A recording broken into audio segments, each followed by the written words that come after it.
C'est l'heure de la rubrique Expert sur le grand rendez-vous et l'experte est là, on la reçoit. C'est grâce à Nago Hunkwe, elle est spécialiste des industries alimentaires. Bonsoir. Bonsoir, monsieur le journaliste. C'est un plaisir de vous avoir sur ce plateau. Le plaisir est réciproque. J'aime bien retrouver les téléspectateurs de BB24. Ah oui, c'est un plaisir. Alors, donc, il faut dire déjà que vous conduisez une initiative tout dernièrement, Get Up Woman, pour parler de l'épanouissement, parler également de l'autonomisation de la femme à travers l'entrepreneuriat. Alors, quand on parle aujourd'hui d'entrepreneuriat féminin, est-ce qu'il y a vraiment des indicateurs pour dire, bon, c'est vrai, ça c'est de l'entrepreneuriat féminin? On sait déjà que c'est l'entrepreneuriat conduit par la femme. Ok. En fait, déjà, permettez que je me représente un peu. Je suis grâce à Nago Hunkwe, comme vous l'avez dit. Je suis manager qualité et je suis spécialiste des industries alimentaires. Okay. Et je suis CEO du groupe Réponse. Et nous travaillons à l'accompagnement et à l'autonomisation des entreprises, surtout du domaine agroalimentaire, de manière à ce qu'ils deviennent plus performants. Alors oui, je ne conduis pas Get Up Woman, j'interviens sur Get Up Woman. Je suis membre de Get Up Woman, qui est une association de femmes qui veulent voir émerger d'autres femmes. Nous travaillons pour que ce soit la femme entrepreneur ou la femme en activité, nous travaillons à ce qu'elle s'épanouisse. On va revenir tout à l'heure sur cette initiative-là, mais dites-nous d'abord déjà, mais c'est quoi quand on parle d'entrepreneuriat féminin? Qu'est-ce qu'on peut retenir? Quels sont les indicateurs aujourd'hui? Il n'y a pas de différence entre l'entrepreneuriat et l'entrepreneuriat féminin. L'entrepreneuriat féminin, c'est l'entreprise, c'est l'entrepreneuriat enfin, dont le responsable est une femme. Est une femme. Donc, dès que l'entreprise existe et qu'elle est vraiment formelle et qu'elle est dirigée par une femme, on dira que c'est de l'entrepreneuriat féminin. Donc, quand c'est dirigé par une femme, c'est pas qu'il n'y a que des femmes qui travaillent dans cette entreprise? Non, ça c'est une approche genre. Okay. Ça c'est une autre approche genre. On dira entrepreneuriat féminin quand c'est la femme qui dirige ou bien quand c'est un groupement de femmes. C'est-à-dire, soit c'est... Là, je tombe sur les statuts entrepreneuriaux. Soit c'est un statut juridique entreprise, établissement ou SARL, soit c'est un statut juridique association coopérative. Donc aussi, on aura c'est-à-dire l'entrepreneuriat féminin sous forme de coopérative. On dira que c'est une entreprise dès lors qu'il y a création de richesse, dès lors que on est passé d'une valeur A à une valeur A+. On dira que c'est une entreprise. Donc, une entreprise, c'est une entité qui produit de la richesse. On dira qu'elle est féminin quand c'est les femmes qui dirigent. Qui dirigent vraiment c'est cette entreprise-là. Aujourd'hui, ça dit que les femmes béninoises rencontrent vraiment des difficultés dans ce secteur ou ont vraiment de la peine à s'en sortir, que vous avez dit, les hommes... mais les femmes, levez-vous, ou bien il y a moins de femmes aussi dans ce milieu-là, dans le milieu de l'entrepreneuriat? Déjà, dans l'approche genre, dans tous les milieux, il y a disparité. Dans absolument tous les milieux, sauf à la maternité, il y a disparité. Il y a disparité. Donc, les hommes prédominent toujours. Donc, c'est la même chose dans même dans l'entrepreneuriat? C'est pareil. Il y a tant de femmes au marché d'Antopa, toutes ces dames-là qu'on voit, qui ont le détaillage, qui sont de grandes commerçantes. Bien sûr. Mais ne dites pas que les hommes dominent au marché. Mais bien sûr, allez dans le marché. Moi, mon entreprise a son siège à Maoulé.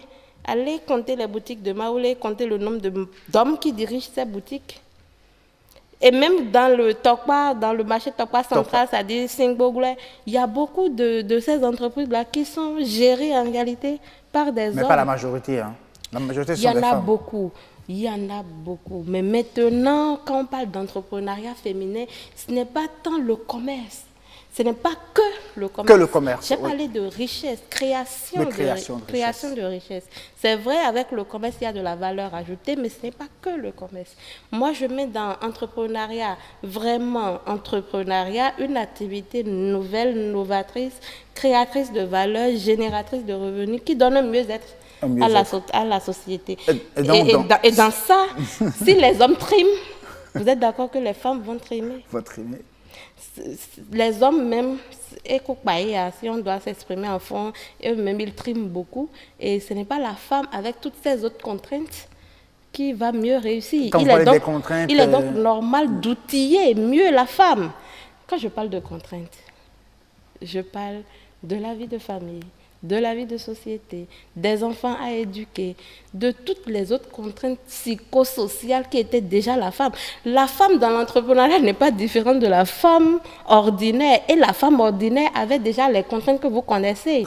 Énormément de contraintes. Du coup, c'est normal que la femme entrepreneur soit encore mieux mise dans un cocon pour mieux l'aider à se développer, à comprendre vraiment ce qu'elle fait, à s'autonomiser. La différence entre une femme entrepreneur et celle qui vend de l'eau glacée à Tokpa, c'est juste que l'autre est dans un cercle. La femme qui va vendre de l'eau à Tokpa tous les matins, son mari ne lui dira pas grand-chose. Mais la femme entrepreneur, qui est DG, qui doit recevoir des rendez-vous, aller honorer à des rendez-vous, signer des chèques sur lesquels repose un personnel, elle a tellement de contraintes, mais ce n'est pas que ça se retranche de ces anciennes contraintes, c'est ça s'ajoute. Et donc, du coup, il est normal de vraiment créer un cadre favorable pour que la femme qui a l'audace, qui ose entreprendre, soit accompagnée et conduite dans un étau, de manière à ce qu'elle puisse réussir. Alors, que pensez-vous qu'on peut mettre dans ce cadre formel à créer pour la femme pour favoriser vraiment son épanouissement, son autonomisation quand elle se retrouve vraiment dans ce milieu entrepreneurial? Lorsqu'on parle d'autonomisation, il faut mettre l'accent sur le mot autonomie, la capacité à s'auto-satisfaire, à s'auto-gérer. Et ça, c'est dans le cash. La femme doit apprendre à... La femme entrepreneur doit pouvoir trouver les moyens de financer son entreprise. C'est le gage de l'autonomie. Donc, leur mettre à disposition, pas de l'argent, mais les moyens de financement. Ça dit les services. Les services associés, leur apprendre. C'est une éducation. C'est une autre éducation qu'on n'a pas reçue. Il y a bientôt un livre qui va sortir, l'entrepreneuriat, ce métier que personne ne nous a appris. Et donc, on apprend ça nulle part. Et donc, si on apprend ça nulle part, il est normal que quand la personne commence, il faut le modeler pour qu'il prenne la forme du monde dans lequel il évolue. Donc, il y a la question de financement. En dehors de la question de financement, lorsque vous êtes une entreprise, il faut que vous mettiez sur le marché un produit qui est visible, qui répond à des normes, qui répond à des spécifications données. Et donc ça, c'est un deuxième élément, donner à la femme les outils techniques pour évoluer dans son métier. Et ensuite, la visibilité. Il faut que la femme puisse se faire, pas la femme en tant que femme, l'entrepreneur. Il faut que l'entreprise puisse avoir de la visibilité. Et dans tout ça, comme elle est en train de jongler entre un équilibre social, familial et professionnel, il faut qu'elle ait une bonne dose de maîtrise de soi, une bonne dose de stress. Et donc, c'est tout ça, c'est tous ces outils-là qu'on concocte et qu'on met c'est-à-dire qu'on met dans un paquet et qu'on utilise pour enrober la femme qui est entrepreneur. Et donc, c'est justement ça l'objectif de Get Up Woman. Okay. C'est enrober chaque femme dans son milieu de manière à ce qu'elle se professionnalise et qu'elle se démarque. Et qu'elle se démarque vraiment. Alors aujourd'hui, qu'est-ce que vous faites de façon concrète pour la femme entrepreneur à votre niveau, au niveau de Get Up Woman? De Get Up Woman. Vous voulez apporter quoi? Au niveau de Get Up Woman, on a pour mission d'accompagner les femmes vers le succès. On fait du coaching, on fait des formations, on fait des meet-up. Et justement, en termes de meet-up, il y a les 24 et les 25 prochains, un séminaire qui va s'organiser à l'hôtel KTA, où les femmes seront justement outillées sur l'ensemble des sujets. On espère que c'est gratuit hein, et que les femmes vont venir gratuitement. Le gratuit étant toxique, nous apprenons également aux femmes que l'autonomisation s'acquiert. Voilà. Et le gratuit est toxique. C'est-à-dire que c'est gratuit, mais il y aura des participations vraiment forfaitaires. Oui, d'accord, mais on va vraiment pas parler de l'événement, on va aller vers le prix, mais dites-nous exactement ce que vous voulez donner, la substance même. De ce qui alors, le samedi, le 24 et le 25. On ne va pas parler de l'événement, les dates et tout. Dites-nous exactement la substance, ce que vous leur D'accord. Il y a des coachs qui seront mis à leur disposition pour leur parler, pour les motiver davantage, pour modeler leur manière de penser, pour modeler leur cerveau. Il y a des formateurs, des formatrices, éminentes formatrices, qui seront mises à leur disposition pour les aider à apprendre à décrocher un financement. Comment monter un plan d'affaires, comment monter son entreprise pour aller chercher le financement. Il y aura encore d'autres formatrices qui viendront pour leur parler du compte d'exploitation. Parce qu'il y a cette chose qu'on appelle compte d'exploitation qui, une fois raté, fait rater toute l'entreprise. C'est quoi déjà? Le compte d'exploitation, c'est le calcul des charges liées à un produit. Donc, vous calculez le produit m'est revenu à combien afin de pouvoir fixer le prix et gagner de l'argent. N'oubliez pas que vous êtes une entreprise susceptible de créer de la richesse. Il ne faut pas appauvrir l'entrepreneur. Si l'entrepreneur perd de l'argent à chaque article qu'il vend, vous êtes d'accord que l'entreprise ne va pas prospérer. Donc, il faut, et c'est simple de dire comme ça, mais quand on rentre dans le détail de ce calcul, il y a énormément de petits détails qui doivent être pris en compte. Et donc, il y aura des formateurs qui vont les outiller sur ça. Et ensuite, question visibilité. C'est comme quelqu'un me demandait la fois passée, il allait acheter du riz, il dit, mais écoutez, c'est trop petit. Je lui ai dit, tu as acheté pour combien? Il m'a dit, ben, c'est juste 300 francs de riz. Je dis, d'accord, prends les 300 francs, tu vas au marché.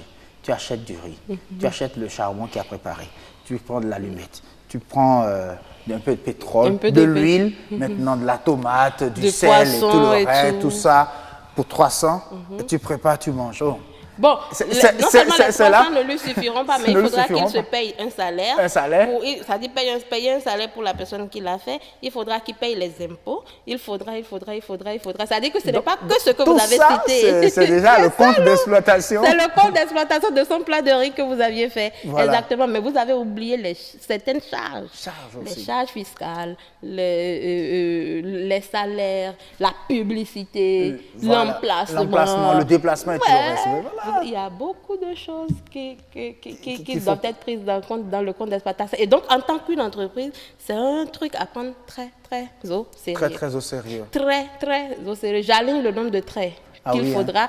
Très au sérieux. Aligner le nombre de traits que vous voulez. Parce que j'ai déjà vu, en tant que qualiticienne, en tant qu'accompagnatrice d'entreprise, j'ai déjà vu des entreprises mourir et fermer portes parce que le compte d'exploitation à la base était mal fait. Quand l'entrepreneur perd 2 francs à chaque fois qu'il vend un produit et qu'il en vend 10 000, imaginez ce qu'il a perdu.